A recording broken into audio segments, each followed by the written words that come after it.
Hello everyone. In this lecture, we are going to learn whatever the remaining part of our structured query language. एक part हमारा complete हो चुका है, ये दूसरे वाला पार्ट है।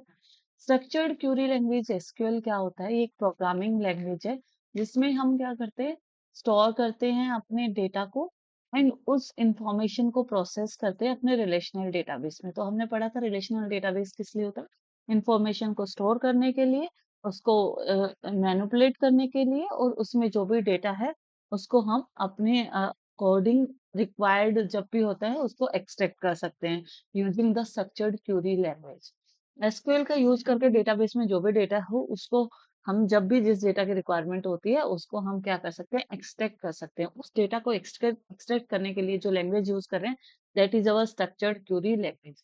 तो जो रिलेशनल डेटाबेस है वो इंफॉर्मेशन को स्टोर करता है, टेबुलर फॉर्म में स्टोर करता है। हमने देखा था टेबल बनाते हैं, टेबल में एट्रीब्यूट्स होते हैं जो कि कॉलम नेम होते हैं और रो होती है जिनको टपल बोला जाता है। और ये जो टेबुलर फॉर्म होता है ये रो और कॉलम की फॉर्म में होता है। अलग-अलग एट्रीब्यूट्स को अलग-अलग कॉमन को कॉलम्स को रिप्रेजेंट करते हैं और उनके बीच में क्या रिलेशनशिप है वो दिखाते हैं, कौन प्राइमरी की है, ठीक है? दूसरा लाइक ये पर्टिकुलर स्टूडेंट का रिकॉर्ड है, ये उसका रोल नंबर है, ये उसका नेम है। तो between the different data values हम क्या करते हैं, आपस में रिलेशन शो करते हैं।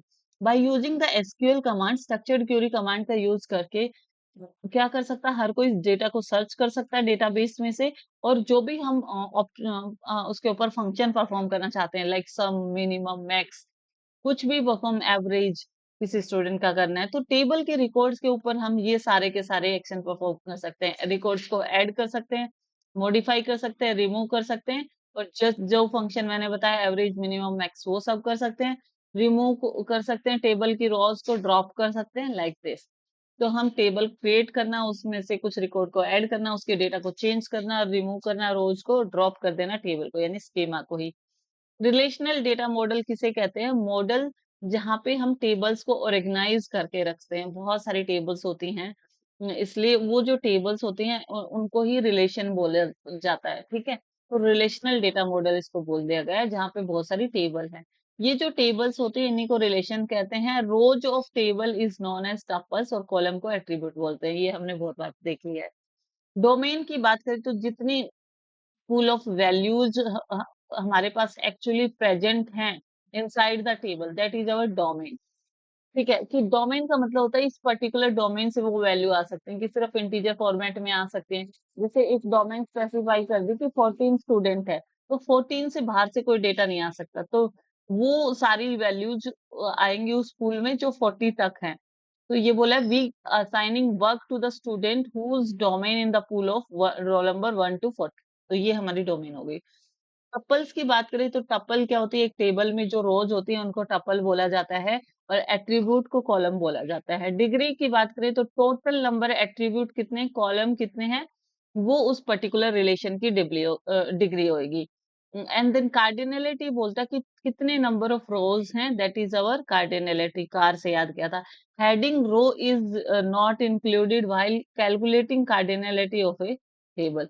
मतलब जो हेडिंग रो है ना, जो एट्रीब्यूट के नाम लिखे हैं जहाँ पे रोल नंबर है, नेम है, इसको इंक्लूड नहीं करते हैं। जो रिकॉर्ड वाली रोज है ना सिर्फ उनको हम मानते हैं, जिसमें जैसे रोल नंबर 101 है, ठीक है, नेम रीना है, लाइक दिस, वो वाली रोज को कैलकुलेट करते हैं। जो जिनमें हेडिंग दिया हो उसको नहीं इंक्लूड करते हैं कार्डिनलिटी में। उसके बाद है कैंडिडेट की। कैंडिडेट की एक कैपेबल है जो कि प्राइमरी की बन सकती है। इसमें यूनिक वैल्यूज होती हैं हर रो में रिलेशन की, बट ये देखना पड़ता था कि कैंडिडेट की में नल हो सकती है, बट वही कैंडिडेट की जिसमें नल वैल्यू ना हो प्लस यूनिक हो उसको हम प्राइमरी की बना सकते हैं। एग्जाम्पल की बात करें कि टेबल स्टूडेंट हैविंग कॉलम दिया हुआ है, roll number, admin, name, fee, city, date of birth, ठीक है, admission number, name, fee, city, date of birth, ये दिया हुआ है।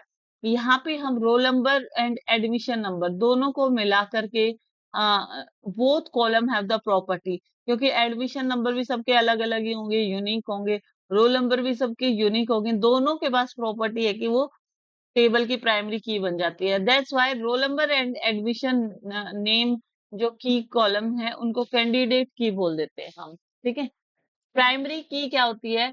सेट ऑफ वन और मोर कॉलम हो सकती है। प्राइमरी की में सिर्फ एक कॉलम भी बन सकता है, जैसे रोल नंबर वाला बन गया, या फिर दो कॉलम, जैसे हम मान लें कि रोल नंबर और एडमिशन नंबर दोनों मिलकर प्राइमरी की बना रहे हैं। ये यूनिकली आइडेंटिफाई करती है टपल्स को, यानी कि रो को, हमारे टेबल की रो को, रिलेशन की रो को, रिलेशन यानी कि टेबल, टेबल की रोज को यूनिकली आइडेंटिफाई करने के लिए हम प्राइमरी की का यूज करते हैं। बस ये ध्यान रखना है कि प्राइमरी की में कोई भी वैल्यू नल नहीं होनी चाहिए। एग्जाम्पल की बात करें कि स्टूडेंट रोल नंबर को अगर हमने प्राइमरी की सेलेक्ट किया, तो किसी का भी रोल नंबर नल नहीं होना चाहिए और यूनिक होना चाहिए। अल्टरनेट की वो कैंडिडेट की है जो प्राइमरी की नहीं है, उसी कैंडिडेट की को अल्टरनेट की बोलते हैं, क्योंकि उसकी कैपेबिलिटी है कि वो प्राइमरी की है। एडमिशन नंबर हर कैंडिडेट की का अलग-अलग होता है, यूनिक होता है, और वो हमारा कभी भी नल नहीं होता। दैट्स व्हाई इसको हमने प्राइमरी की सेलेक्ट नहीं किया, सिर्फ रोल नंबर को सिलेक्ट कर लिया। इस टाइम पे इसको हम प्राइमरी की जगह एडमिशन की को अल्टरनेट की बोल देंगे। फॉरेन की बात करें तो ये एक नॉन की एट्रीब्यूट है टेबल का। प्राइमरी की इज द अनदर, जो कि प्राइमरी की ऑफ अनदर टेबल से हम लेते हैं। ठीक है, ये जो वैल्यूज होते हैं फॉरेन की के आर, वो प्राइमरी की टेबल के बेस के ऊपर ड्राइव की जाती है। फॉर एग्जांपल अगर हम बात करें कि एक टेबल है लाइब्रेरी नाम की, उसके अंदर book number, book name, role number है, एंड बुक नंबर एक प्राइमरी की है हमारी लाइब्रेरी की टेबल में। ठीक है, रोल नंबर हमारा फॉरेन की हो गया, क्योंकि रोल नंबर हमारा फॉरेन की हो गया लाइब्रेरी की टेबल में, क्योंकि ये रोल नंबर हमारा प्राइमरी की हमने माना था स्टूडेंट की टेबल में। और लाइब्रेरी में भी कोई भी बच्चा बुक लेने जाएगा तो उस नेम के बच्चे ने इस रोल नंबर से बुक इश्यू कराई है, तो वो वहां पे लाइब्रेरी की टेबल में, जो हम स्टूडेंट टेबल से फैच करके लेके आ रहे हैं, प्राइमरी की, प्राइमरी की जो स्टूडेंट टेबल की है, वो लाइब्रेरी में सारा का सारा ड्राइव होके वो रोल नंबर स्टोर हो रहे हैं, कि वही बच्चे जिनका रोल नंबर है स्टूडेंट टेबल में, वही लाइब्रेरी से बुक इश्यू कराए हैं। That's why it's act as a foreign key between the library table and student table. जो प्राइमरी जो फॉरेन की है हमारी, किसकी फॉरेन की है हमारी लाइब्रेरी टेबल की, वो किसके बिटवीन है, स्टूडेंट टेबल के बीच में और हमारी कौन सी टेबल के बीच में, लाइब्रेरी टेबल के बीच में। कहने का मतलब ये है कि ये जो रोल नंबर वाला कॉलम है हमारा लाइब्रेरी में, इसके अंदर सिर्फ वही रोल नंबर्स होंगे जो ऑलरेडी हमारे स्टूडेंट टेबल में है। ये इसीलिए ये जो फॉरेन की है, इसको बोला जाता है कि ये हमारी जो प्राइमरी की जो होती है, उससे ड्राइव्ड होके हमारी क्या बनती है, फॉरेन की बनती है। तो ये रेफरेंस ले रही है हमारी प्राइमरी की ऑफ स्टूडेंट टेबल से, जो रोल नंबर है हमारा library of foreign, library table में जो रोल नंबर एट्रीब्यूट है, फॉरेन की का एट्रीब्यूट है। एसक्यूएल कमांड्स वो इंस्ट्रक्शंस होती हैं जो डेटाबेस से कम्युनिकेशन के लिए हम यूज करते हैं, और कुछ स्पेसिफिक टास्क और क्यूरीज परफॉर्म करने के लिए यूज करते हैं। एसक्यूएल बहुत सारे काम कर सकते हैं, क्रिएट करना टेबल को, ऐड करना डेटा टेबल्स में, ड्रॉप कर देना टेबल को, मॉडिफाई कर लेना टेबल्स में, और कुछ परमिशंस यूजर से सेट करने के लिए। टाइप की बात करें तो 4-5 टाइप की होती हैं। फर्स्ट हम बात करें तो क्रिएट, ड्रॉप, ऑल्टर, डिस्क्राइब, ये हमारी डेफिनेशन के लिए यूज होती हैं। डेफिनेशन यानी कि टेबल का स्ट्रक्चर क्रिएट करने के लिए। ठीक है, इस टाइप से हम टेबल का स्ट्रक्चर बनाते हैं ना, जिसके अंदर ये कॉलम होते हैं और रोज होती है। ठीक है, तो ये जो स्ट्रक्चर होता है, बाहर वाला स्ट्रक्चर, उसके लिए डेटा डेफिनेशन लैंग्वेज यूज होती है, कि टेबल को क्रिएट करेंगे, अगर हमने कोई कॉलम पसंद नहीं आ रहा, तो उसको हम क्या कर देंगे, ऑल्टर के साथ ड्रॉप लगा के डिलीट कर देंगे। ठीक है, पूरा स्ट्रक्चर ही डिलीट करना है, तो हम क्या करेंगे, ड्रॉप और फिर टेबल नेम लिखेंगे, तो पूरा का पूरा स्ट्रक्चर डिलीट हो जाएगा। और डिस्क्राइब करना है, हमने देखना है कि ये टेबल कैसी दिखती है, तो डिस्क्राइब वाली कमांड यूज करेंगे। ठीक है, एक यहाँ पे और भी आता है, टर्नकेट कमांड भी आती है, जो यहाँ पे मेंशन नहीं है। टर्नकेट क्या होती है, पूरा का पूरा जो डेटा होता है टेबल से, वो डिलीट करने के लिए होती है। इसके बाद आता है डीएमएल। डीएमएल में इंसर्ट, अपडेट, डिलीट और सेलेक्ट कमांड यूज करते हैं, डेटा के ऊपर लगती हैं। ठीक है, और डीसीएल होता है ग्रांट, कि कौन डेटाबेस को एक्सेस कर सकता है और कौन डेटाबेस को एक्सेस कर नहीं कर सकता, अनऑथराइज्ड यूजर, वो रिवोक में आ जाता है। पीसीएल बोलता है कमिट और रोल बैक करने के लिए हम यूज करते हैं, मतलब अगर हमने अपना डेटा का सारा काम कर दिया है, उसके एंड में हम कमिट कर देंगे कि ये डेटा परमानेंटली सेव करना है ना डेटाबेस में, तो हम ट्रांजेक्शन कंट्रोल लैंग्वेज यूज करते हैं। अगर हमारा डेटा रोल बैक कैसे करेंगे, हम डेटा का कुछ काम कर रहे थे बट वो डेटा इरेज हो गया, बट हमने कमिट लगाया हुआ है, तो हम रोल बैक कर सकते हैं। रोल बैक करके वो डेटा हमारा दोबारा से रिकवर हो जाता है, क्योंकि हमने बार बार हम कमिट करते रहते हैं। जब भी हम क्यूरीज करते हैं तो वो रोल बैक करना इजी होता है, दोबारा से हम डेटा को ले आते हैं रोल बैक की हेल्प से। डीडीएल डेटा डेफिनेशन लैंग्वेज होती है, इसमें कुछ एसक्यूएल कमांड्स होती हैं जो डिस्क्रिप्शन होती है स्कीमा का, कि स्ट्रक्चर कैसा दिखेगा हमारा, ये क्रिएट करती हैं या मॉडिफाई करती हैं स्ट्रक्चर को। जो भी ऑब्जेक्ट होते हैं डेटाबेस में, उनको डीडीएल एक सेट ऑफ एसक्यूएल कमांड होते हैं use to create, modify, delete the database structure. Structure के ऊपर काम करती हैं सारी डीडीएल वाली। इसमें आता है सबसे पहले क्रिएट। क्रिएट कमांड बोलते हैं कि हम डेटाबेस को क्रिएट कर सकते हैं इसकी हेल्प से। लाइक उसमें टेबल बना सकते हैं, index, function, views, store, procedures and triggers, ये सारे के सारे काम हम क्रिएट की हेल्प से कर सकते हैं। ड्रॉप, सिर्फ ड्रॉप की हेल्प से हम डिलीट कर सकते हैं ऑब्जेक्ट्स को। ऑब्जेक्ट यानी कि उसकी किसी पर्टिकुलर कॉलम को या पूरी की पूरी टेबल को ही डिलीट कर सकते हैं। ऑल्टर बोल सकता है कि हम उस स्ट्रक्चर में कुछ भी चेंजेस करने हैं, या तो किसी का कॉलम का नाम चेंज करना है तो ऑल्टर के साथ करेंगे, या उस कॉलम को डिलीट करना है तो करेंगे। डिस्क्राइब बोलते हैं टेबल की स्ट्रक्चर के डिस्क्रिप्शन के लिए यूज करते हैं कि वो कैसी दिखती है टेबल।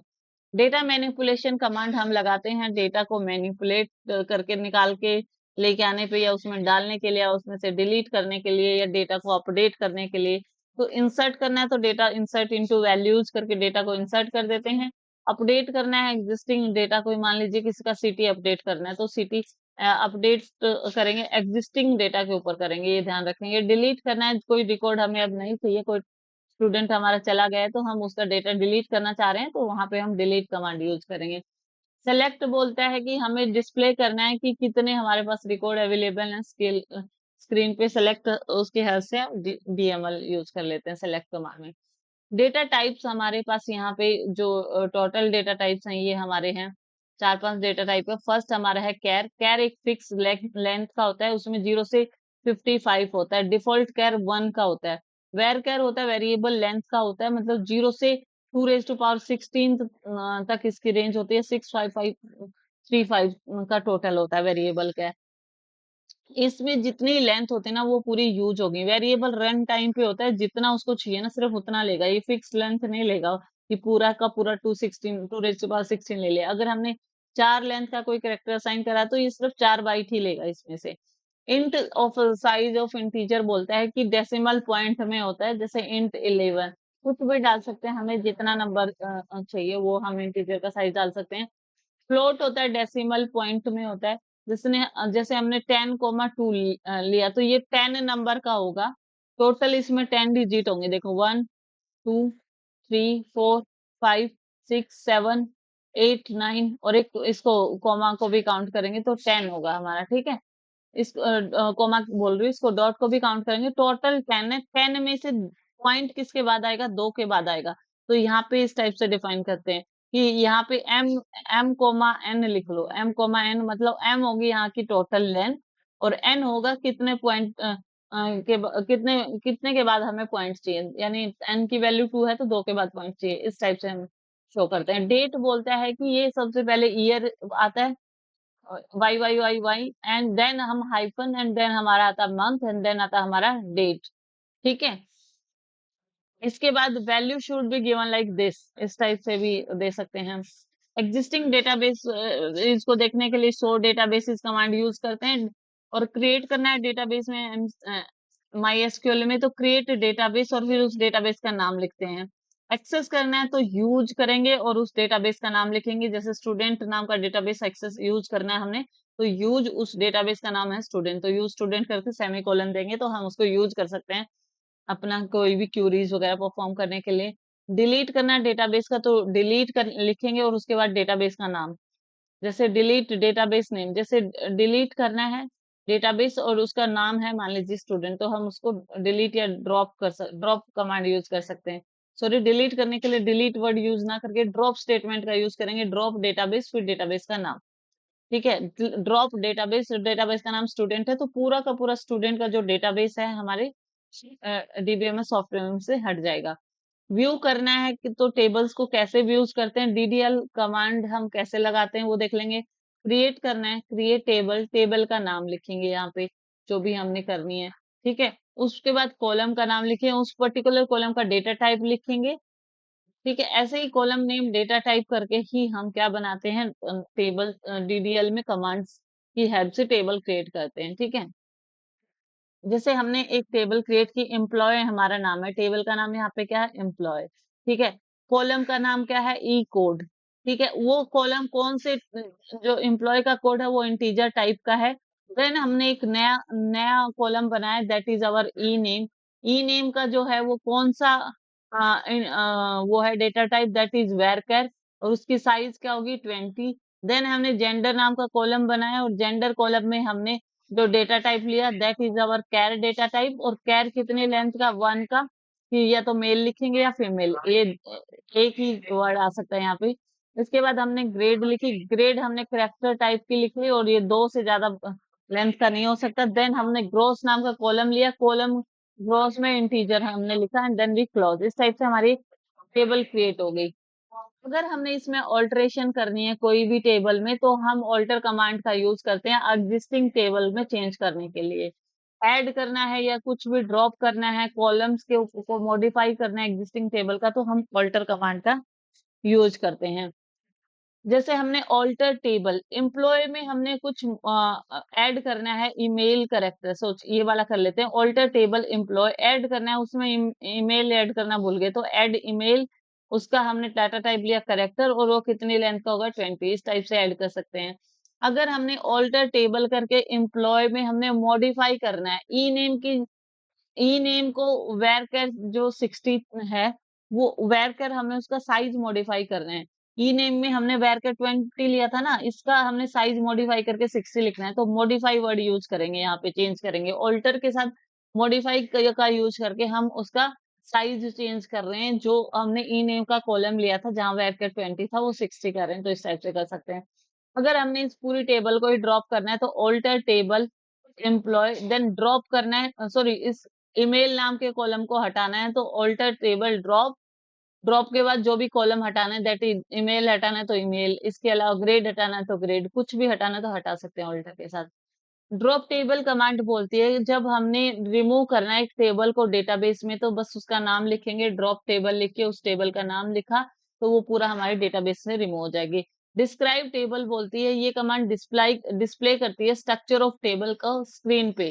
तो इसको डिस्क्राइब भी पूरा वर्ड लिख सकते हैं, या डीईएससी एम्प्लॉय भी लिखेंगे तो भी हमारी पूरी टेबल की स्ट्रक्चर हमें डिस्क्राइब हो जाएगी। डीएमएल कमांड होती है डेटा को इंसर्ट करने के लिए टेबल में। इसके लिए इंसर्ट इनटू लिखेंगे, फिर टेबल का नाम लिखेंगे। जैसे इंसर्ट इनटू टेबल का नाम एम्प्लॉय है, लिख दिया। फिर हमने लिखा वैल्यूज, वैल्यूज जो जो इंसर्ट करनी है, जैसे सबसे पहले हमने लिखा था एम्प्लॉय का कोड, वो डालेंगे। देन हम उसका नाम डालेंगे, देन वो मेल है या फीमेल, उसका जेंडर डालेंगे। फिर हम उसमें उसका जो ग्रेड था वो डालेंगे, और ग्रेड के बाद उसका जो भी ग्रेड के बाद हमारा क्या था? ग्रोस, वो कितना सैलरी ले रहा है वो डालेंगे। ये उसका ई4 ग्रेड है, ये ग्रोस वगैरह जो ले रहा है वो सब डालेंगे हम। ठीक है, जो करेक्टर्स हैं उनको हम ऐसे कोट्स में देते हैं, ठीक है? तो इंसर्ट इनटू एम्प्लॉय ई कोड ई नेम, अगर हमने सिर्फ 2 ही वैल्यू एंटर करानी है तो वहां पे हमें कॉलम नेम देना है, बाकी को हम स्किप कर सकते हैं फिर। तो इंसर्ट इनटू ई code E name, then values में हमने सिर्फ ई कोड डाल दिया और मीना डाल दिया। बाकी जो होंगे ना लेफ्ट आउट कॉलम्स होंगे, वो अपने आप नल वैल्यूज के साथ फिल्ड हो जाएंगे, ये बात ध्यान रखना। डिलीट कमांड क्या करती है? डिलीट करती है टेबल नेम वेयर कंडीशन के अकॉर्डिंग, जो भी हम कंडीशन देंगे। जैसे हमने डिलीट फ्रॉम आइटम नाम की कोई टेबल है, वहां से कुछ डिलीट करना है, जहां पे ग्रोस 2000 से लेस है ना, वो सारे एम्प्लॉय को डिलीट कर दो। Delete from employee where gross less than 20,000, जिनकी सैलरी एम्प्लॉय की 20,000 से कम है, वो सारी की सारी रोज डिलीट हो जाते हैं with the help of delete command. Update command बोलती है कुछ अपडेट करना है, ठीक है? जैसे अपडेट एम्प्लॉय, और जहां पे हमने क्या करना है? सेट करना है ग्रोस सभी की 25,000। तो जितने भी रिकॉर्ड्स होंगे हमारे, वो क्या हो जाएंगे? 25,000 हो जाएंगे, 25,000। या कुछ इस टाइप से अपडेट कर सकते हैं। अपडेट एम्प्लॉय सेट ग्रोस 40,000, जिसका ग्रेड क्या है? ए, और वेयर ई कोड है, दिस जो इस एम्प्लॉय का कोड है ना, जिसका एम्प्लॉय कोड 101 है, वहां उसकी ए ग्रेड सेट हो जाएगी और उसका सेट हो जाएगा हमारा ग्रॉस 40,000। इस टाइप से हम अपडेट कर सकते हैं।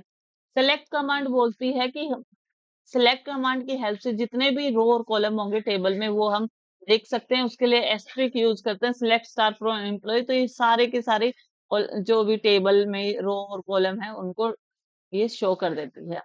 तो किस टाइप से शो करेगी, जैसे ई कोड, ई नेम अलग अलग भी शो कर सकते हैं हम। जो भी सिलेक्टेड देखना है ना, तो उसके लिए सिर्फ सेलेक्ट की जगह अगर सारे देखने हैं तो स्टार लगाएंगे, लेकिन कुछ सेलेक्टेड कॉलम देखना है तो सेलेक्ट के साथ उन कॉलम का नाम लिख दो और फ्रॉम एम्प्लॉय लिख दो। जैसे हमने सिर्फ ई कोड, ई नेम दो ही कॉलम देखने हैं, तो हम क्या लिखेंगे, ई कोड लिखेंगे, कॉमा ई नेम लिखेंगे और फ्रॉम एम्प्लॉय लिखेंगे। तो सिर्फ ये दो ही कॉलम ई कोड और ई नेम हमें सिलेक्ट होके शो होंगे, लेकिन स्टार लगाने से पूरी की पूरी टेबल हमें शो होगी जितने भी कॉलम उसके अंदर है। पर्टिकुलर रो अगर हमने देखनी है तो क्या लिखेंगे, select star from table name. Condition डालेंगे कि ये वाली रोल देखनी है जिसमें जेंडर मेल हो ना, वो वाली रोल देखनी है, तो हमें लिखेंगे select star from employee where gender is equal to male. तो सिर्फ टेबल की वो रो सेलेक्ट होके आएंगी जिसमें जेंडर मेल है, मेल जेंडर वाली रो। एक है कि हमें डिस्टिंक्ट कीवर्ड का यूज हम रिकॉर्ड्स को एलिमिनेट करने के लिए हम टेबल से करते हैं, select distinct gender from employee. तो यहाँ पे क्या करेगा, सिर्फ मेल और फीमेल दिखाएगा और कुछ नहीं दिखाएगा, डिस्टिंक्ट जेंडर दिखाएगा। बार बार मेल मेल फीमेल फीमेल नहीं दिखाएगा। ये सिर्फ यूनिक रिकॉर्ड्स को लेता है डिस्टिंक्ट कीवर्ड जब यूज करते हैं। इसके बाद बोला है कि कॉलम के साथ एलियास भी हम यूज करते हैं। जैसे हमने सेलेक्ट कॉलम नेम रखा कुछ भी, जैसे एम्प्लॉय कोड रखा, select column name employee code रखा, एज उसका मतलब एम्प्लॉय कोड का एलियास बना लिया। मतलब एक query can be given different name, common alias name for the output purpose के लिए हम लिख लेते हैं। तो उस ई कोड को एलियास में ईएमपी अंडरस्कोर कोड से दिखा रहे हैं हम बस। Alias column name as column alias जो फिर हम लिख सकते हैं वो लिखेंगे, ठीक है। Condition based on the range. Range क्या होता है, मतलब बिटवीन ऑपरेटर होता है वो, उसमें क्या होता है कुछ रेंज ऑफ वैल्यूज लेते हैं, ठीक है। उसी के अंदर वो फॉलो होनी चाहिए, जिसमें एक लोअर वैल्यू होती है, एक अपर वैल्यू होती है। जैसे हमने ग्रेड सेलेक्ट करना है, एक डिस्प्ले द ई कोड और ई नेम एंड ग्रेड, तीन चीज दिखानी है किसकी, उन एम्प्लॉयज की जिनकी सैलरी होगी ना बिटवीन 40,000 से 50,000 के बीच में। तो इसमें 40 और 50 ये भी इंक्लूड है साथ में, और उनके बिटवीन वाले भी इंक्लूड है।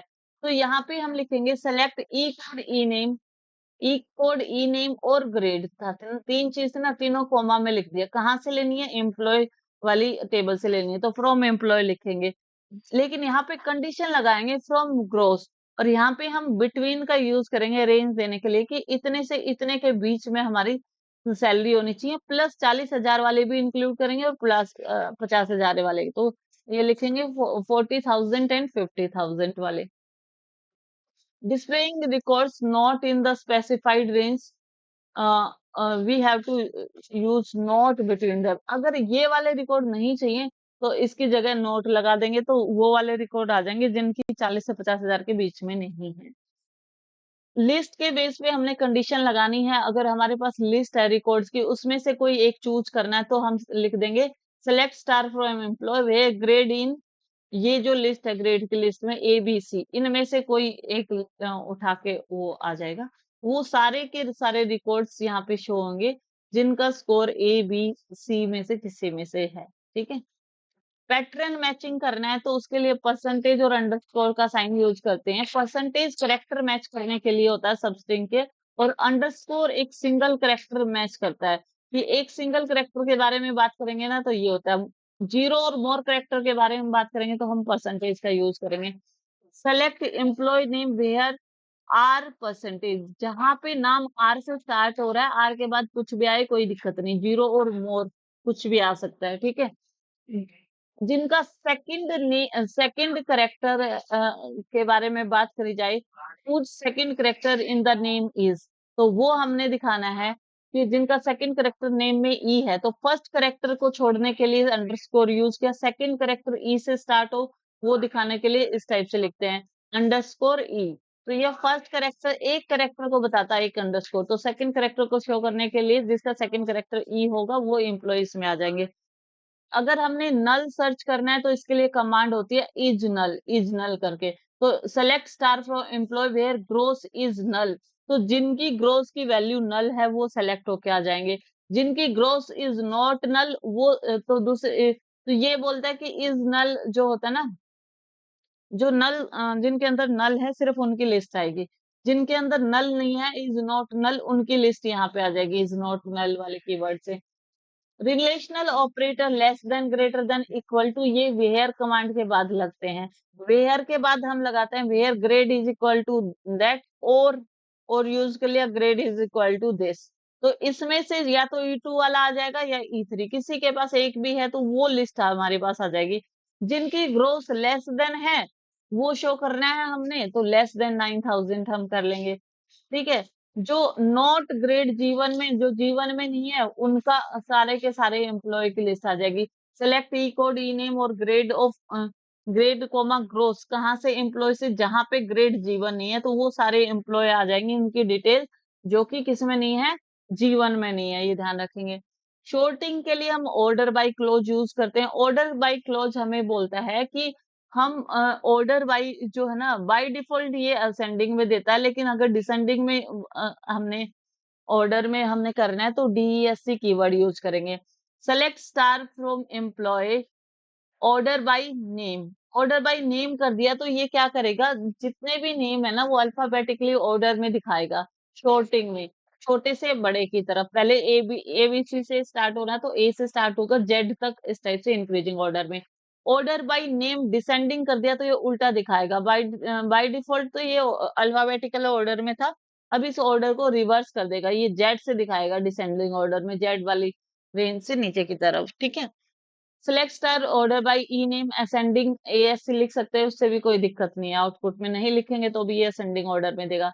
कुछ एग्रीगेट फंक्शन होते हैं। एग्रीगेट फंक्शन कौन से फंक्शन होते हैं, स्पेसिफिक टाइप ऑफ फंक्शंस होते हैं जो हमें एक सिंगल वैल्यू रिटर्न करते हैं। एग्रीगेट फंक्शन हमें एक सिंगल वैल्यू रिटर्न करते हैं, एंड ये जो वैल्यू होती है फंक्शन की उनको पैरामीटर या आर्ग्यूमेंट्स बोलते हैं। दो टाइप के होते हैं, लोअर एंड ग्रुप पे लगते हैं, लोअर एंड एल केस, या फिर जो ग्रुप पे हैं, जो हमारे सिलेबस में मोस्टली ग्रुप पे लगते हैं वो हैं जैसे कि average, minimum, maximum, count and count star.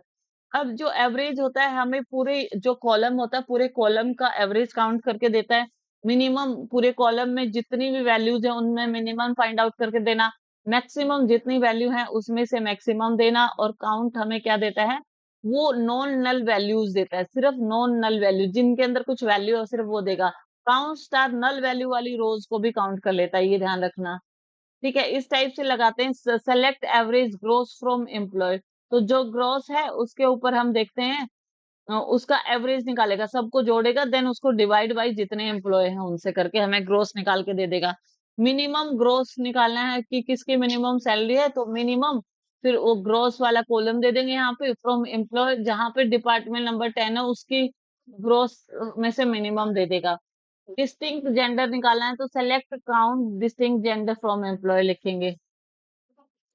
Group by close क्या बोलता है, ग्रुप बाय क्लोज बोलता है कि हमने कैलकुलेट करना है एम्प्लॉय इन ईच ग्रेड, हर ग्रेड में से हर ग्रेड में कितने कितने एम्प्लॉय हैं उनके ऊपर काउंट लगा सकते हैं।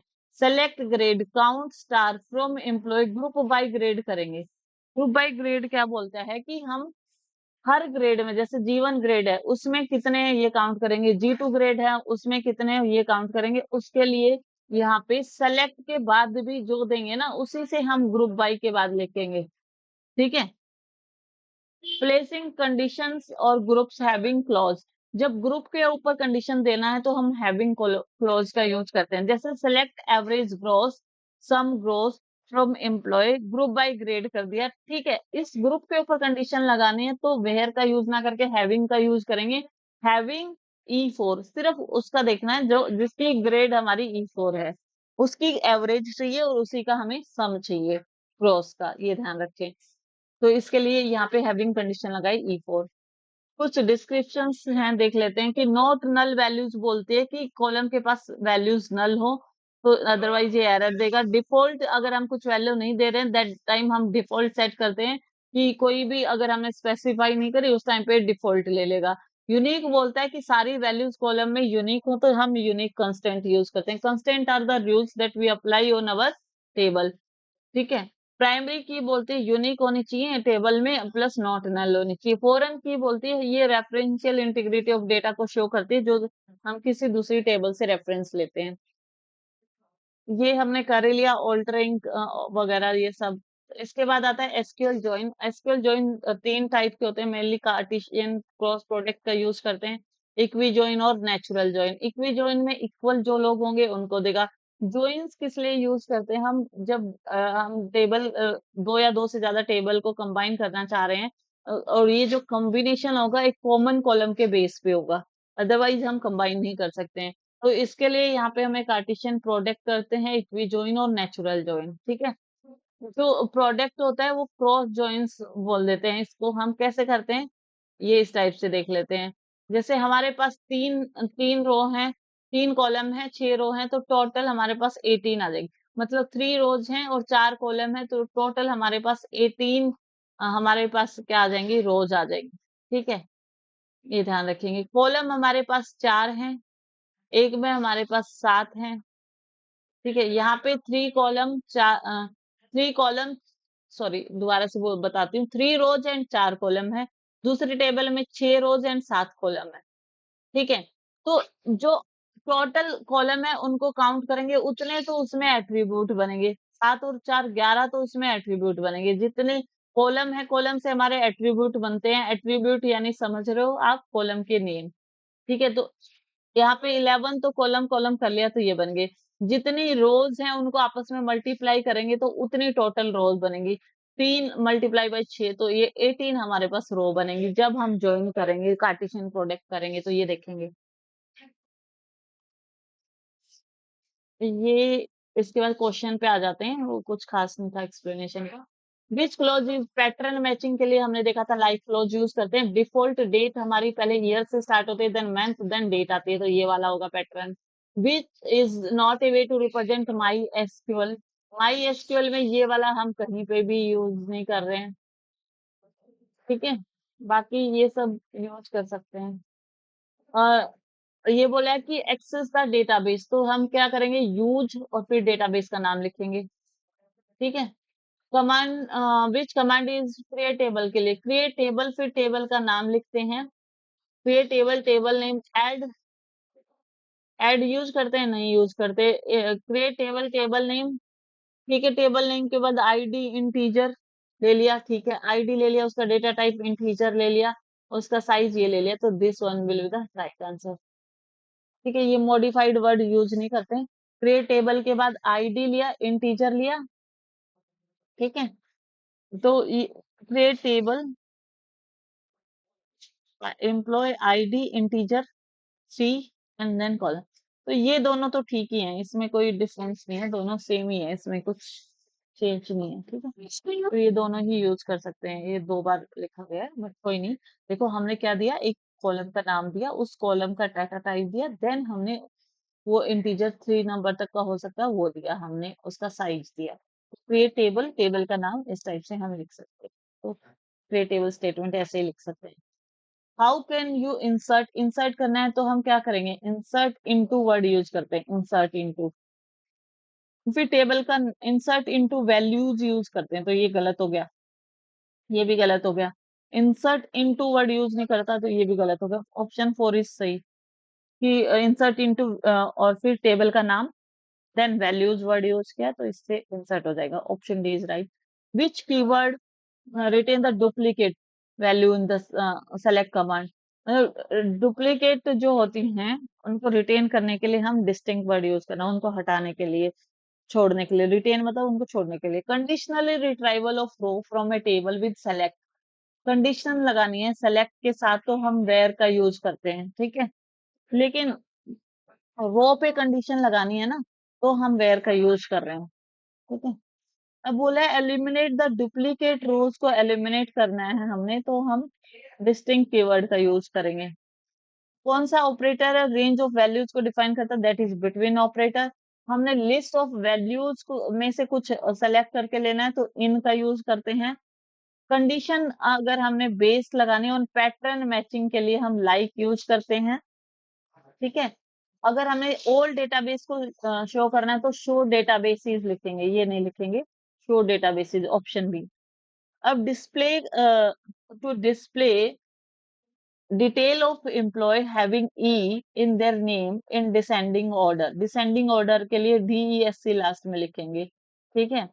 Salary descending order, order by salary और DESC लास्ट में लिखेंगे तो ये वाला आएगा, ठीक है। एंड उनका नाम कहाँ से स्टार्ट हो, ई से, तो पैटर्न मैचिंग के लिए यहाँ पे ई से, यहाँ पे सिर्फ ई नेम हो तो यहाँ पे पैटर्न मैचिंग के लिए लाइक ऑपरेटर के साथ ई यूज कर लिया, ठीक है। एम्प्लॉय से लेना है तो सिलेक्ट स्टार फ्रॉम एम्प्लॉय ले लिया, option D is the right answer. In which of MySQL query results are displayed, ठीक है। In which from MySQL query results are displayed, तो लिस्ट में, टपल में, तो ये हमने जो देखा ना, MySQL query में जो भी रिजल्ट आते हैं वो रो और कॉलम की फॉर्म में आते हैं, ठीक है। Option is the right answer for this question. Hope you guys like this quick revision video. Thank you everyone and subscribe my channel.